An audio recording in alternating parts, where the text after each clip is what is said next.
Dito po tayo ngayon sa Newbell Townhomes.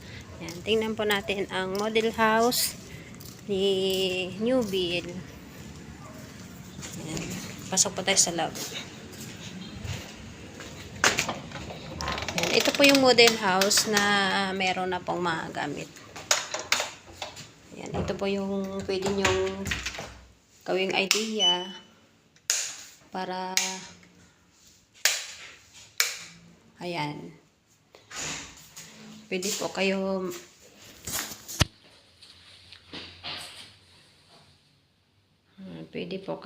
kumuha ng idea dito kung paano nyo magiging o paano nyo ayos ang inyong soon to be house and lot. Ayan. Ito yung pinaka kitchen at syempre meron din dito sa labas. Ayan. Ito po yung labas. Ayan. Pwede po siyang lagyan ng ganyan. Pwede rin pong gawin dirty kitchen.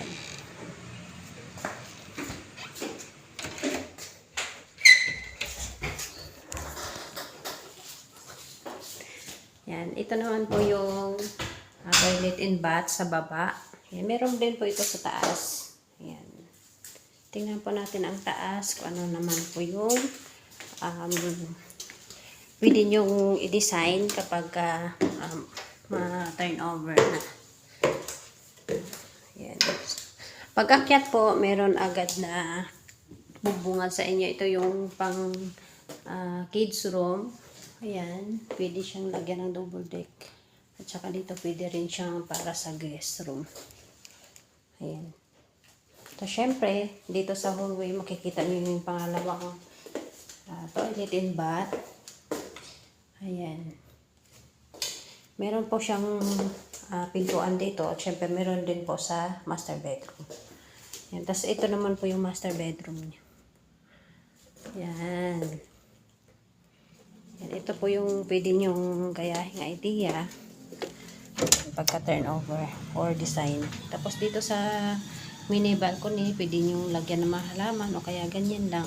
Tambayan, pwede kapi-kapihan lang. Ayan.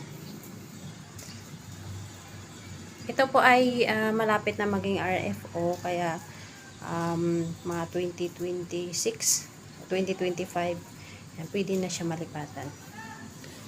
Yan.